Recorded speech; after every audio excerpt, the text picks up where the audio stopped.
Welcome to the Tech for Good podcast. This is the HR Tech season, and I'm joined today by Didier Elzinga from Coltrane. How are you today, sir? I am good. Thank you for having me on the show. Yeah, it's going to be fun. Tell us a little bit about the company before we jump into a little bit more about yourself. Yeah, sure. So Coltrane, for anyone that doesn't know it, we are an employee experience platform. So our mission is to create a better world of work. And we work with around 4,000 companies around the world, helping them build high-performing teams and deliver on their business goals by putting culture first. And so we focus on understanding your people, building those high-performing cultures, and then also growing those people. So all of the above. How do you do that?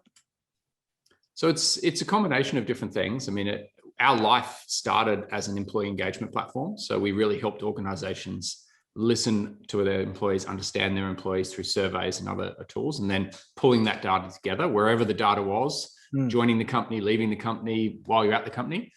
We use analytics to help people get insight from that data. And then most importantly, we focus on how do you use that data to drive positive behavior change. So a lot of the work we do now is actually working with managers in the platform to help them improve wherever it is they need to improve, coaching skills, giving feedback, thinking about adaptability and resilience, all of those sorts of things. So it's the end-to-end spectrum, collecting the data, understanding the data, and then acting on it. When did you know that data was going to be the new gold? Well, I think data is one of those funny things. Data, I switch between the two constantly. It was this insight that I was looking around about 10 years ago and realized that we know all of this about someone who might buy a hamburger from us, yet we've had people that have worked with us for 10 years and we don't understand them at the same level. And so I often think if culture is a promise to a customer, brand is a promise to a customer, culture is how you deliver on that promise. And so for me, that intertwine, I was looking at going, why are the marketers getting all the fun? Why have they got all the data? What can we do on the people and culture side to bring that data to bear? So that's 10 years ago, I guess, would be my answer. And was that the genesis of the company, or did the company start, you mentioned it started more of as an engagement platform? Yeah, well, that insight, though, came from that beginning. So my previous life was in film. So I spent 13 years working for Hollywood, worked on Harry Potter, Lord of the Rings, Batman, Superman. Yeah. What did you do? Computer-generated imagery. The company that I ran, Rising Sun Pictures, I started as a software engineer, worked as an artist, ended up as the CEO, and we would create computer-generated imagery for Harry Potter, 4, 5, 6, 7, 8, et cetera, et cetera. And the genesis for Coltrane came from me realizing that I loved filmmaking, I loved storytelling, I loved image creation, but I wanted to make more of a difference in the world. And the thing I cared about the most was actually the people and the culture. What is the culture that we're building to create this film? What is the culture that's coming together to tell the story? And so I had already built another software company. My background is software. So I thought, I'm still young enough to fail. I'm going to go build a software company. What do I care about? I care about people and culture. And I used to joke, and probably still do, that a CEO is a glorified psychiatrist. So why don't we bring data to bear? And that was kind of the kicking off point. Yeah. And I know, like, the data analytics tools now available to everybody are amazing. What was that like 10 years ago? Like, did you have to build your own, or was there an off the shelf, or how'd you go about that? Look, I mean, the tools we have available today are amazing, but we're still a long way from where we could be. And I think 10 years ago, it was still incredibly sophisticated. You had, your Taos Watsons and Connexes and Aon Hewitts and these big heavyweights in the space that had incredibly smart IO psychologists that were helping companies run these surveys. The challenge at the time was that it was a very heavy process. People would go away and they'd run this thing, and then they'd produce thousands of pages of paper of reports that people were meant to consume. And so a lot of what we were looking at was like, yes, the data in real time brings insight, but it's really about like making it accessible. How do we use technology to get this into the hands of more people? How do we help answer those questions at a greater scale than's ever been done before? It's not necessarily that we came in and said, everything you've done to date is wrong. Here's a whole bunch of magic, algorithms will do it all for you. It was actually the way you're doing it's great. It's just that it needs to be real time. It needs to be given to the managers. And then we need to work with those managers with their data and help them on the journey and help them go in a way that you can only do through technology. You can't do that through a consulting service. Where do you stand on privacy versus data? Because it's one of the key big topics that you get asked about, I'm sure. So there's a couple of different layers to this. So the first thing is when you are in the organizational listening space, so if you're running an employee engagement survey or a culture survey, or specifically, diversity inclusion or some of those things too, your first responsibility has to be to create a safe space. So you have to collect that information from people and then aggregate it so that it can be useful for the org to improve, but not so much as that it identifies any individual or puts anyone at risk. And so that's always been a big thing. And it's something, our first employee was a psychologist. We have a whole team of people scientists, and we take that really seriously. How do we help companies create a safe space? It's one of the reasons people use a platform like us rather than just, doing it in Google Forms or something, is that we're actually managing that on behalf of the employees. There's a whole bunch of smarts that go into the reporting so that you get useful aggregate reporting, but you can't drill in and understand what anyone said. So that's the first piece. The second piece, which is what we're seeing now with GDPR and everything else, is people are having to shift the way they think about it. Like it used to be 15 years ago, just collect all the data, collect anything you can, and at some point we'll look at it and it might be useful. And I think now, particularly in Europe, we're seeing more of actually, no. Unless you can explain to the person you're collecting it from how it is useful to them, you don't have a right to collect that data. You can't just keep it and hope you'll do something later. And so I think we've seen, and this is where the the tools have got a lot more sophisticated. We're seeing platforms evolve to be much more careful in what data is being stored, so that it's only the data that's needed and nothing more. With regards, so if I'm an employee in a company, and is it just like surveys I'm taking part in, or is my performance data being integrated into your solution? And like, is it a full end-to-end? This is your capabilities. This is your motivations. This is your predictive analysis on your future. Oh, lots to unpack there. So yes, we are a full end-to-end platform, and we do help organizations all of that. So we help them with understanding. We help them with the performance development. We help them with individual development, but we don't necessarily allow anyone to cross-correlate all that data. So we will at the aggregate level. So our customers can look at it and say, what's the engagement of my high performers and vice versa. But what they can't do is go, how motivated are you right now? And what's your performance rating? So some of that stuff is individual and is looked at with your manager and with other people around you. And some of that stuff is confidential or anonymous and is aggregated and only looked at in cohorts, because you do want to be able to bring that data to bear. So like when we're helping on the diversity front, one of the things we'll look at a lot is like majority minority splits. So let's look at the experiences of employees at the company, and let's look at, are there big differences between different majorities and minorities? And it could be gender, it could be race, it could be tenure. And so we can look at that and go, oh, wait a second, why are women having a very different experience to men? Is that something that's telling us there's a problem here that we really need to do something about? And one of the real challenges, maybe to your point, is we have to help take people on a journey on how to use and understand that data, because statistically the data can tell you one thing, but then you'll show people that at the individual level and they'll make incorrect inferences from the data. So a really good example would be, your data might show you that women in engineering are more likely to leave than men.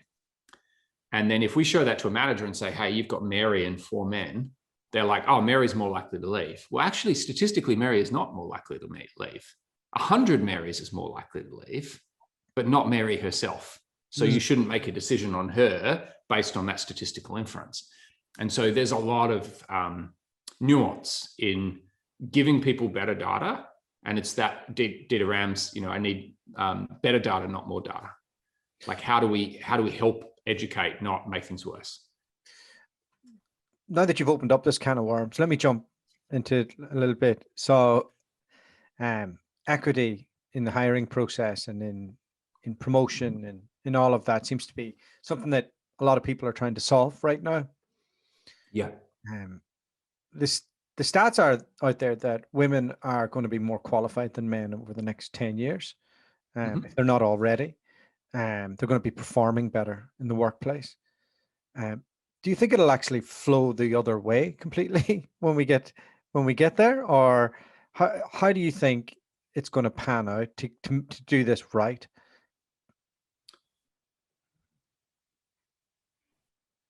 So I think that, you know, when you go down this journey, and this is obviously, there are many greater minds than mine on this topic. So I share my thoughts, but don't necessarily propose to be an expert. But certainly my own learning on when you go down the diversity front and really the inclusion front, which is about trying to level that playing field and make it a place where more people feel included and part of it. The further you go down, the further you realize there is no finish line. So you start by going, oh, it seems ridiculous that given that, you know, half the people in the world are women and half are men, why are 90% of our leaders men? That doesn't seem to make sense. We really should focus on this. And so you start to get improvements, and then you're like, actually, that's great. But if they're all white women that went to the same schools as the white men, are we really changing things that much? And so then you start looking at other things. And the more you look at it, the more you realize that there are barriers to entries everywhere. And the problems with those barriers to entry is they compound over time. So my wife actually introduced me to this idea of compound privilege. Like, I'm the CEO of Coltrane, presumably because I'm good at what I do, but there's probably 10, 20 other people out there, but for the hand they were given every step of the way, could have been even better than me. But they never had that chance. And it wasn't like they and I bid for it at the same point and I just beat them. They were given a worse hand from birth, and they were just never even given that opportunity. And so once you start looking at that, you realize, actually, there's a lot of layers of the onion that we have to keep unpeeling before we can start talking about having something that is equitable. But is it the, like, you're running a company, you're there to make profit. You obviously want to make a dent in the world and all that nice fluffy stuff as well. You're not going to, so some diversity experts are saying that you need to level up the playing field, your hiring process. But if that's at like not getting the best person for the job, is that not going to harm the company itself? Sure, but I think it's hard to argue that it's not, that you're losing talent. I mean, if you look out there and go, you know, are there no good women at these roles? Of course there are. They're harder to find and you have to compete more for them, but they're just as good. And so I look at it in two different ways. The first thing is, it's not just that there's lots of research that more diverse, more inclusive teams perform better. There's plenty. But I actually look at it the other way and go, well, I quite enjoy going to the pub and talking to people not like me. Yeah. If I went and they were all the same as me, it's not very interesting. So I want to live in that world. So if I'm going to choose to create a corporate culture that is a single thing, where's the overwhelming evidence that that provides higher performance? There is none. It's just that it's easier. It's harder it's harder to go build something different. And so we don't. And I think we have to challenge ourselves. First of all, we do it because it's the world we want to live in. You know, secondly, it's not a merit argument. Like, you know, there are plenty of great people. It just actually means the companies have to work harder because they don't even know who you are and they don't want to work for you. So now you've got to go, you know, cross both of those bridges if you want to bring them in, but it's worth it. And then I do think there is a certain element that if we're really going to make a difference, we have to be willing to play the longer game and realize that if you're investing in, you know, gender diversity, or you're investing in, you know, racial diversity, or whatever it might be, the end game here is that those people you bring in grow and develop, and many of them will go and be successful somewhere else too. And that's net a good thing, and we all win. If we're all just fighting over the same people at the top, that's not going to help either. What elements of your business and the business of your clients has COVID accelerated? Trends. Yeah, everything. I think what it's accelerated, obviously, all these conversations around what does the future of work look like? You know, what are our working norms? How do we work together? What do offices look like? And those ones are obvious. I think the less obvious ones is it's accelerated the challenges of mental well-being in the workplace, because we're in a world where people are struggling, and they've been struggling for a long time. and it's getting very hard to ignore that. And I think it was already a problem, or something that organizations were waking up to, but now it's right in your face. And so we've seen that accelerated massively.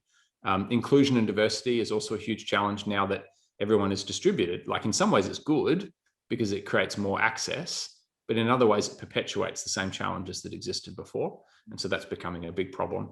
And then the other one I would say is managers and manager capability has always mattered, but the last year has just shone a light on that like nothing else, because those people that are struggling, they need more from their managers, and their managers are people that are struggling too. So they're kind of getting slammed in both directions.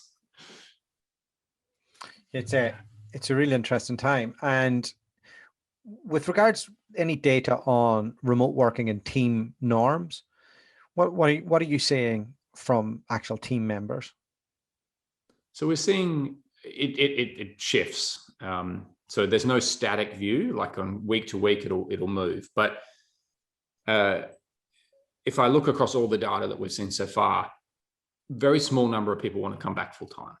You're talking 10 to 15% of people want to be back in the office full time. Most people want to be back in the office, but maybe 2 or 3 days a week. So everyone's trying to figure out this balance. And there's a percentage of people that don't. And why people want to come back is split too. So roughly half the people want to come back because they're just dying for more social contact and they need to be around people.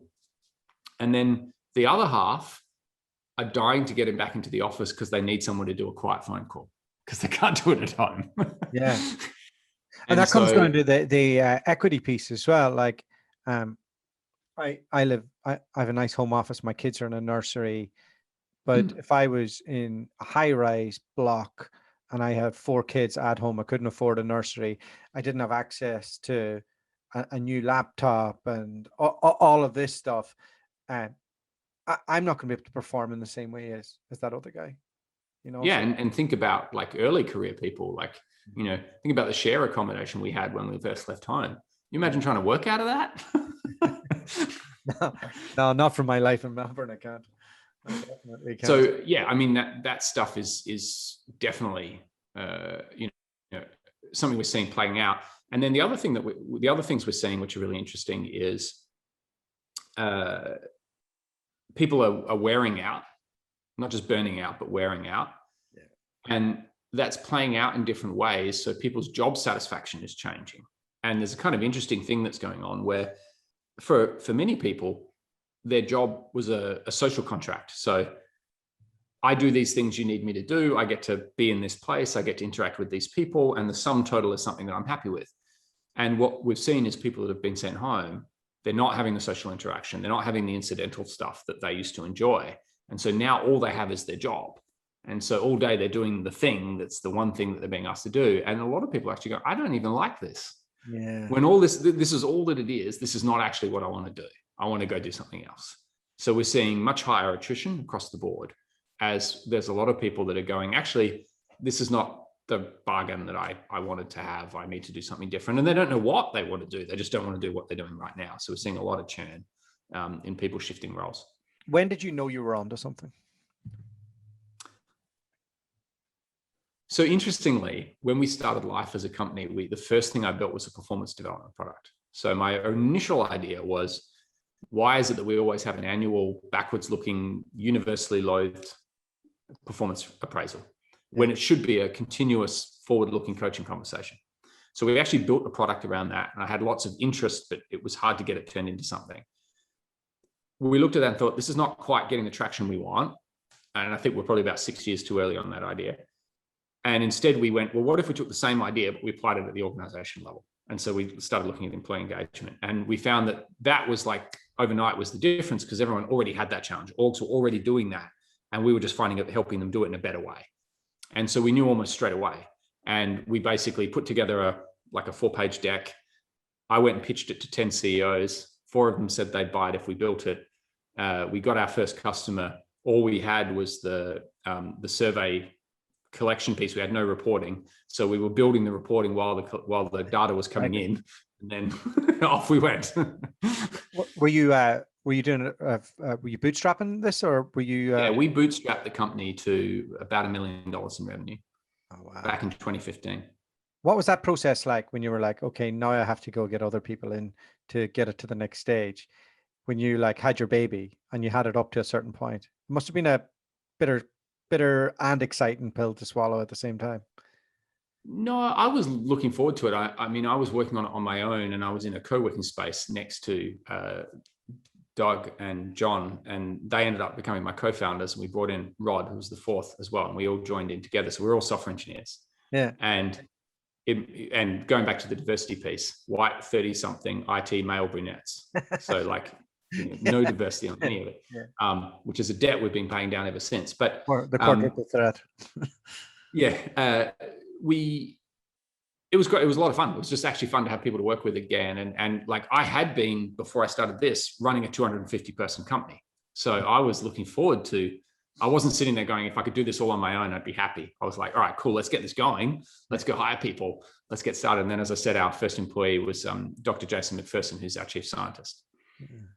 Interesting. So you did, how many series have you done at this stage? Funding. So we bootstrapped, and then we've done 5. You've done 5. Wow. Do they get harder or easier as you go? It's an interesting question. They just change. Each one is different to the last. I think you get used to the psychology more. And so I don't know if they get easier, you just get used. It's probably like kids. They're not any easier, but you kind of have a better sense of what's coming. And what's the ultimate goal? To deliver on the mission, to build something, multi-generational, a long-run company that helps other customers, or helps our customers, helps other companies create a better world of work. And for me, what I care about is what type of company we are at scale too. So are we a culture-first company at scale? And how do we operate? How do we run? The sort of near-term way we think about that is, what does it mean to amplify the experience and the impact of over 100 million people? So that's roughly 1% of the world's population. So that's our goal. We're going to get to. We should get there in the next 3 to 5 years, and then we'll set another goal. That's pretty incredible. So 4,000 customers right now today. Yeah. Sorry. You have 4,000 customers. How many staff do you have? Approaching 500. Wow. How do you manage 500 people? Hanging on. Yeah, and I mean, to make life complicated, we're in Melbourne, San Francisco, New York, London, and obviously in today's world that's exploded even further. But we're 4 different hub time zones, and we've been that since we've been about 200 people. So a lot of what we spend our time on at Coltrane is the values of the business. How do they guide what we do and how we operate? And then one of those values, so the first one is have the courage to be vulnerable, which really sets the tone for the type of culture that we want. And then the fourth value is actually amplify others. And so one of the things that I tell people when they join the company, because often people say, oh, what advice would you have for me? And I would say, whichever office you're in, even if you're in Melbourne, which has the largest population, more than half the company is where you aren't. So you have to learn how to create relationships across time zones, across geographies, because we're one company in 4 places. We're not 4 separate places all trying to, work together somehow. And so just running that challenge. And we do a lot of things to bring that to life. So like we have a situation room 3 days a week where anyone in the company can join. It's half an hour, and we have different leaders just sharing progress updates, and there's an ops and intel. So it's really a way of connecting anyone in the company with anything else that's going on in other places. We do a lot of things like that, really designed to try and help drive that culture that we want and that culture that we need to be successful. Now, it sounds like you've had unbelievable success, but can you give me anything that you would have done differently over the years or done quicker? 1,000 things. Yeah. Like, for example? I mean, you always, on the product front, there's always things like, wow, why didn't we do this sooner? Why didn't we do that sooner?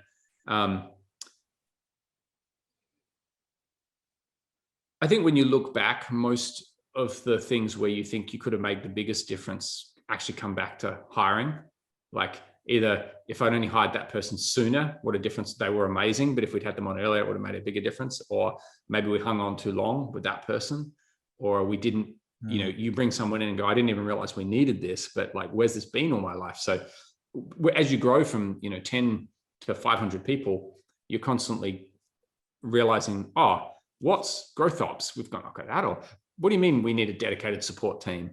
Oh, what's the difference between account management and account executives? All these things where you sit down and somebody helps you realize that there's actually a new way of doing this that you haven't been doing it before. And once you've added that, it creates all this extra value.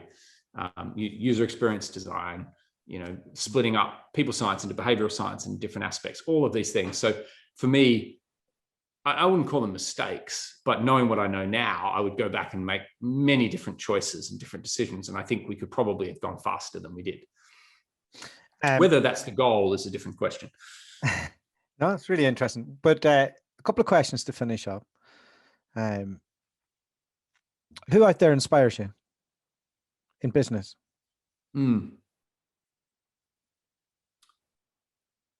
One of the stories, and I've never met them, so I go just on the stories, that have inspired me is Yves Chapard from Patagonia. Because I think in his story, like in his original book, Let My People Go Surfing, he really told that story of no one believed that you could actually build a business that truly focused on sustainability. Everyone said, hey, that's nice, but if you want to build a global business, you've got to kind of put that bit to the side because you can't do it.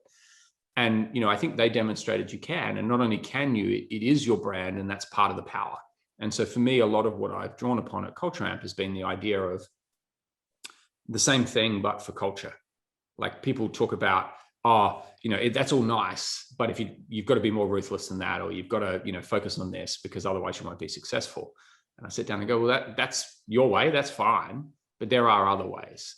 And a relentless focus on putting culture first is what our product's about. It's also what we're about, and it's why we think we'll be successful, and we think it's what our customers need. So Patagonia would be a huge one.